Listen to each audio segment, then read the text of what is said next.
पडमामी बड्डमाणम। सम्माननीय अध्यक्ष महोदय, उपस्थित विद्वत वर्ग और सभासद, चौथे अधिकार के आधार से ये जो संगोष्ठी है उसमें मेरा विषय है मिथ्या चारित्र का स्वरूप, और विषय को थोड़ा और परिमार्जित किया है कि कसाय भाव ही मिथ्या चारित्र है। हाँ, थोड़ी सी आवाज बढ़ा दें। कसाय भाव ही मिथ्या चारित्र है। टोडरमल जी साहब इस प्रकरण को यहाँ से शुरुआत दे रहे हैं कि चारित्र मोह के उदय से हुआ जो कसाय भाव है उसका नाम मिथ्या चारित्र है। यहाँ मिथ्या दृष्टि के चारित्र को, मिथ्या दृष्टि के आचरण को मिथ्या चारित्र कह रहे हैं।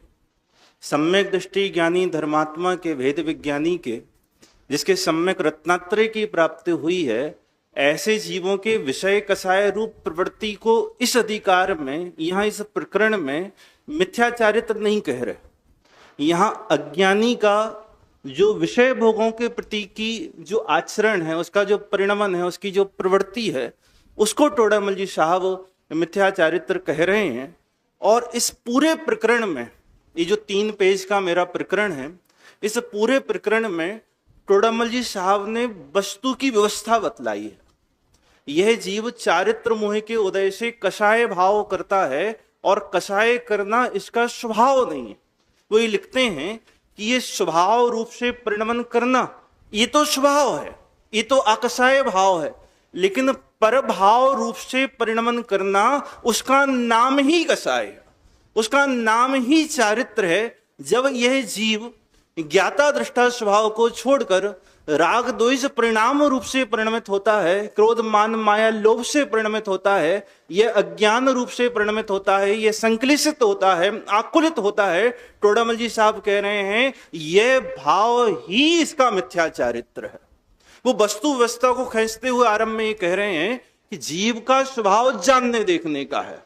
पूरे प्रकरण में इस बात पर वजन है कि प्रत्येक द्रव अपने अपने परिणमन का करता है, और ये बात समझ में आ जाए तो मिथ्या चारित्र का अभाव हो जाए।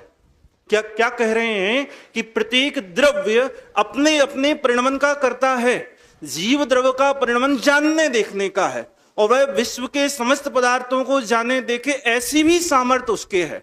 इसके जानने में जो भी पदार्थ आता है उसको इष्ट मानता है, अनिष्ट मानता है। जिनको इष्ट मानता है उसमें राग करता है, जिनको अनिष्ट मानता है उसमें द्वेष करता है, और जिनको राग करने योग्य मानता है, जिनको द्वेष करने योग्य मानता है, यह अज्ञानी जीव उनका सद्भाव और उनका अभाव चाहता है।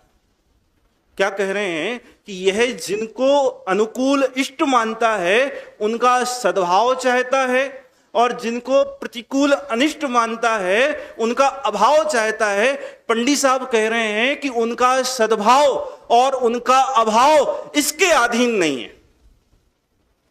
परद्रव्य का सद्भाव और परद्रव्य का अभाव इसके अधीन नहीं है। सिद्धांत यह है कि प्रत्येक द्रव्य अपने अपने परिणमन का करता है, अपने अपने परिणमन का ही भोगता है। परद्रव्य के परिणमन का ना करता है और ना परद्रव्य के परिणमन का भोगता है। जब परद्रव्य का परिणमन करता नहीं है, परद्रव्य का परिणमन भोगता नहीं है, और ये चाहता है कि ये ऐसा हो, ये चाहता है कि इसको ऐसा होना चाहिए, इस परिणाम से दुखी होता है, और इसका नाम मिथ्या चारित्र है। तब वो शिष्य जाकर ये कहता है आपकी बात ठीक है कि सब परिणमन मेरे अधीन नहीं होता, लेकिन कुछ तो होता है। माना दिन रात 24 घंटे में 2, 5, 10 बातें मेरे अनुकूल नहीं रहती हों, और भी बहुत सारी नहीं रहती हैं, लेकिन कुछ तो मेरे अधीन होता है ना। हमने सोचा था शिविर में आ जाएं, आ गए। हमने सोचा था स्वाध्याय में आ जाएं, हम आ गए। भूख लगी, भोजन कर लिया। तो कुछ तो परिणमन मेरे अधीन होता है। टोडरमल जी साहब कह रहे हैं वो भी तेरे अधीन नहीं होता।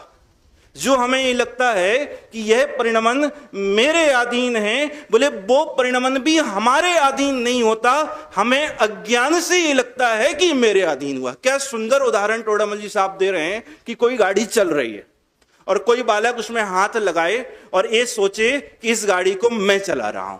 चलती हुई गाड़ी को हाथ लगाकर बालक ये सोचता है कि इस गाड़ी को मैं चला रहा हूं। पंडित साहब ये पूछते हैं कि जब गाड़ी ठहरी है और तब ये हाथ लगाए, तब क्या गाड़ी चलती है? बोले यदि तेरे चलाने से चलती हो तो वो रुकी हुई गाड़ी क्यों नहीं चलती? ऐसी अज्ञानी होते हुए परिणमन में जो कुछ परिणमन इसकी इच्छा के अनुकूल हो उसको तो ये मानता है कि ये मैंने किया, और जो नहीं हो रहा है उसका क्या? पंडित साहब कह रहे हैं कि यदि एक परिणमन तेरे अधीन है तो और परिणमन क्यों नहीं होता? और बहुत तेरे परिणमन तो तेरे अधीन होते ही नहीं है। हमें अपने अज्ञान से लगता है कि मेरे चाहे अनुसार हुआ, वास्तव में वस्तु स्थिति ऐसी है कि एक परिणमन भी मेरे अधीन नहीं होता। यदि एक परिणमन आपके अधीन हो तो दो भी होने चाहिए, तीन भी होने चाहिए, संख्यात असंख्यात और अनंत होने चाहिए, लेकिन ये वस्तु व्यवस्था ही नहीं है। वह परिणमन अपनी उपादान की योग्यता से होता है। हमारे पुण्य का उदय हो तो हमारे अनुकूल लगता है, वास्तव में हमारे चाहे जगत का एक एक परिणमन भी नहीं, एक समय का परिणमन हमारे चाहे अनुसार नहीं होता। इस व्यवस्था को आप ऐसे समझ लो कि प्रत्येक द्रव्य का परिणमन अपनी अपनी भिन्न स्वतंत्र उपादान की योग्यता से होता है। सट कारक रूप से जो द्रव्य का परिणमन है वह अपने अपने में अपने से होता है, उसमें पर द्रव्य का निमित्त मात्र है।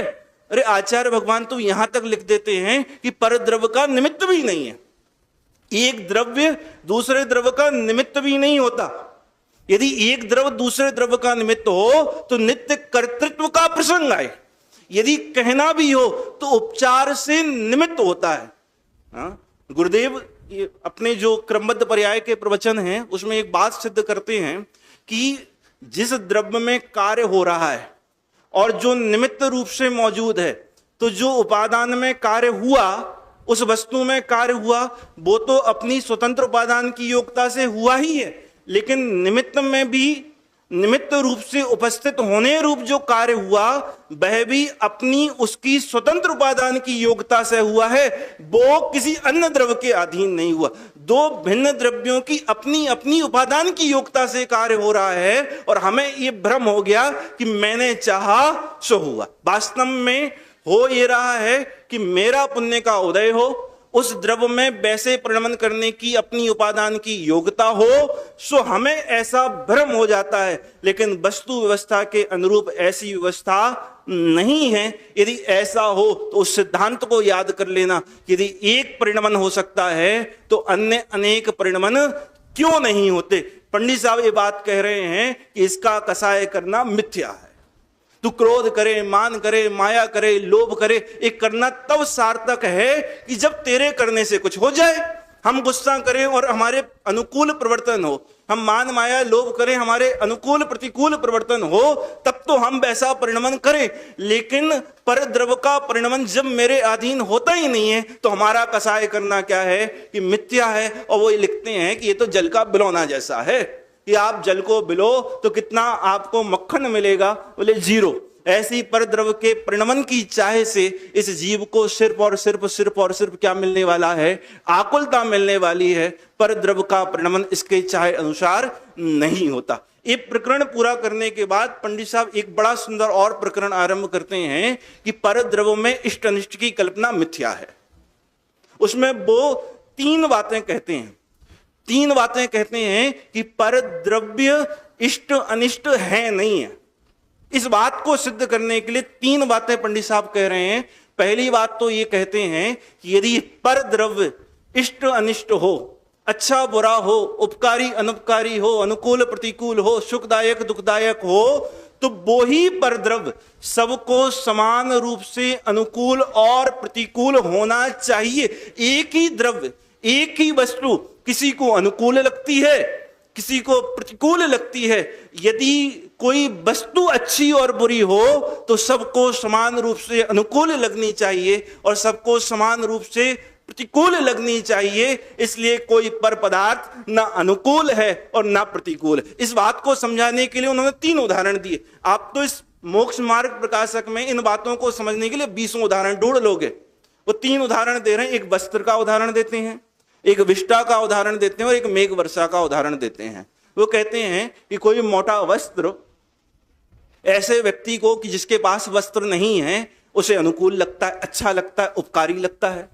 और वही मोटा वस्त्र किसी ऐसे व्यक्ति को कि जिसके पास भरपूर सुख सामग्री है, वो किसी लग्जरी वस्त्र को ले सकता है, उसको पतला वस्त्र उपकारी लगता है और मोटा वस्त्र अनुपकारी लगता है। वस्त्र ना वस्तु ना इष्ट है ना अनिष्ट है, ना अनुकूल है ना प्रतिकूल है, वस्तु तो वस्तु है।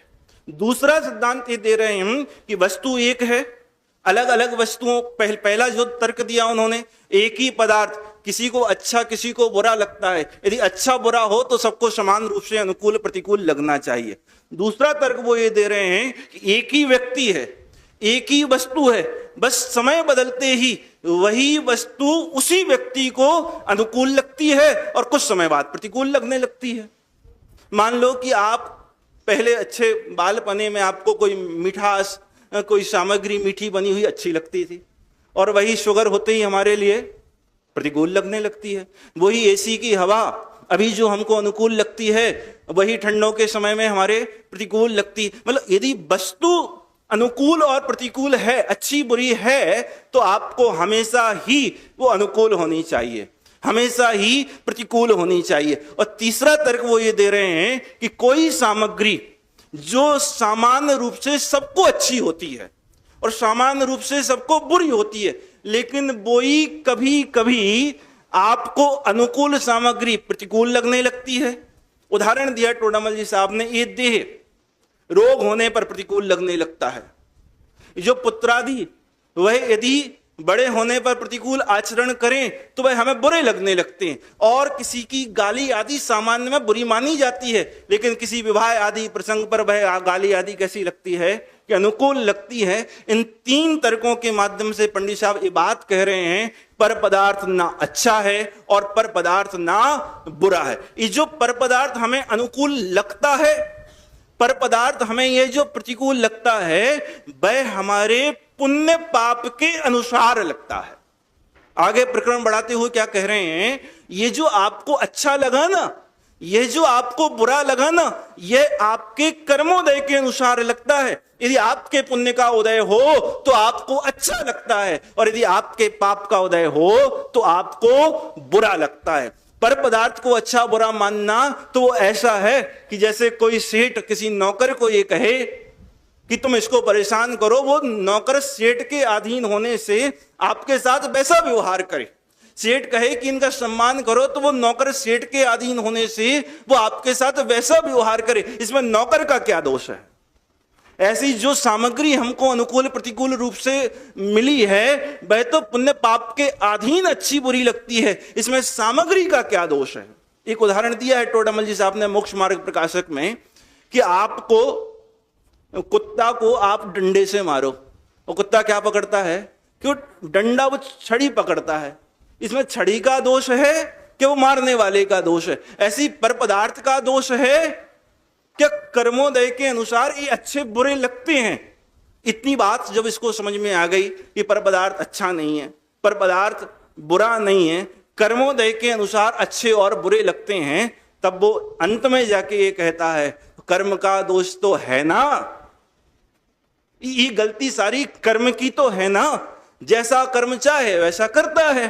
टोडामल जी साहब दो बातें कहते हैं, एक तो ना कर्म की इच्छा है ना कर्म के ज्ञान है, और दूसरी बात कर्म को आखिर में बांधा किसने है, ये भूल किसकी है? ये कर्म हमारे अनुकूल, कर्म हमारे अनुकूल, कर्म हमारे प्रतिकूल होते हैं, ये दोष किसका है? अरे कर्म के तो इच्छा ही नहीं है, कर्म के तो जानने ही नहीं है, कर्म तो कुछ करता ही नहीं है, तो फिर कर्म का दोष कहां ठहरा?